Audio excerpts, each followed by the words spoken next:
My dear friends, welcomes to back my artist uncle channel.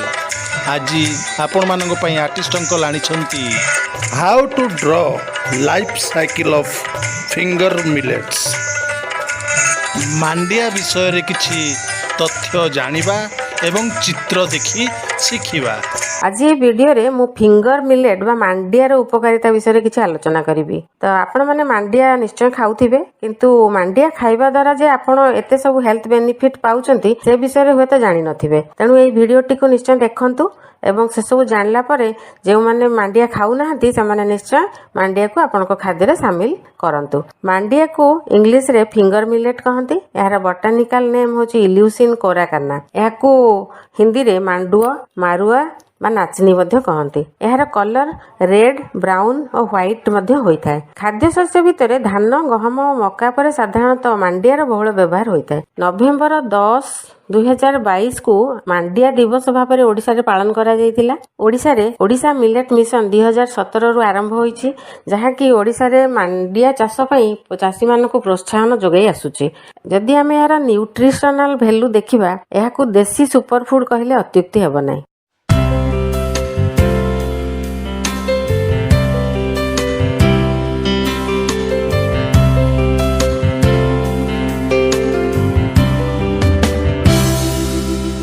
एबे आसंतु जानिबा मांडिया खाइबा द्वारा आमे कोन सब उपकार बा बेनिफिट्स पाइबा। प्रथम देखिबा कोन बोन हेल्थ। एथिरु आमे प्रचुर परिमाण रे कैल्शियम पाउचे। 100 ग्राम मांडिया रे प्राय 344 मिलीग्राम कैल्शियम रहउची, जहा कि हमर डेली कैल्शियम रिक्वायरमेंट रो प्राय 49% पूरण करथाय। आ कैल्शियम सहित फास्फोरस मध्ये 283 मिलीग्राम रहउची। तेनु एहा हमर बोन आ टीथ बा हाड ओ दांत को मजबूत करिथाय। ओस्टियोपोरोसिस हेबार संभावना रहे नाही। ओस्टियोपोरोसिस हेले हाड दुर्बल आ पोरस बा फंपा हो जाए, ता द्वारा यह सहजरे भांगी जाई थाए। द्वितीय है रक्तहीनता दूर करे। एथिरे आयरन मध्य भल परिमाण रे थाए। तेणु प्रति 100 ग्राम मांडिया यदि आम खाइबा सेतिरु 3.9 मिलीग्राम रो आयरन पाइबा। तेणु याकु खाइले रक्तहीनता बा एनीमिया दूर होइताय।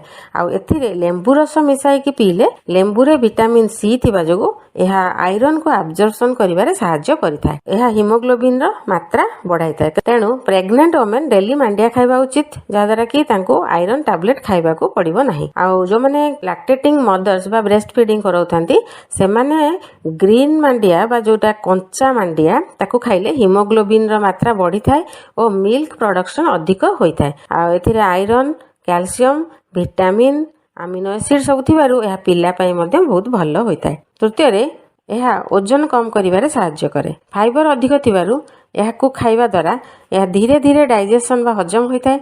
तेणु भोक शीघ्र लगे नहीं। एथिरे थिबा ट्रिप्टोफैन भोक कमाइबारे सहायता करे, जहा कि वेट लॉस करिबारे फाइनाली सहायता करिथा। तेणु जो माने मोटा हो जाउछंती से माने सकाळे मांडिया जाऊ खाइबा उचित। चतुर्थ रे यह त्वचा रे भांग पड़िबा को दिए नाही। एथिरे थिबा sulphur containing amino acid methionine और लाइसिन जे कि कोलाजेन तयारी करिबारे सहायता करथाय। कोलाजेन एक फाइबर जहा कि ठीक भाव रे स्किन रो टिश्यू को टाइट करी धरी रखी थाए। तेणु हमर त्वचा रे रिंकल्स बा भांग सहजरे पड़ी न थाए और त्वचा उज्जवल लागि थाए। पंचम रे खरा दिने बा समर टाइम रे याकू खाइले या शरीर को ठंडा रखे। आ याकू जदी हम रेगुलरली खाइबा एथिरे थिबा ट्रिप्टोफैन और अन्य अमीनो एसिड नेचुरली बॉडी और माइंड को रिलैक्स करि थाए। तेणु आमे फुर्ती महसूस करू आ एंजाइटी बा स्ट्रेस दूर करथाए। ता द्वारा हमर सुनिद्रा होई थाए आ माइग्रेन मध्य भलो होई थाए। मांडिया खाइबा हार्ट पेशेंट मानक पई मध्य बहुत भलो। डायबिटीज पेशेंट माने मध्य मांडिया खाइबा उचित। मांडिया हजम शक्ति बढ़ाई थाए और रोग प्रतिरोधक क्षमता मध्य बढ़ाई थाए। याकू पिला मानकु खाइबा को देले से माने कुपोषण रु रक्षा पाई थांते। याकू आपण विभिन्न फॉर्म रे खाइ परिबे, जेंति कि मांडिया जाऊ पिठा बिस्किट स्नैक्स केक आदि करि परिबे।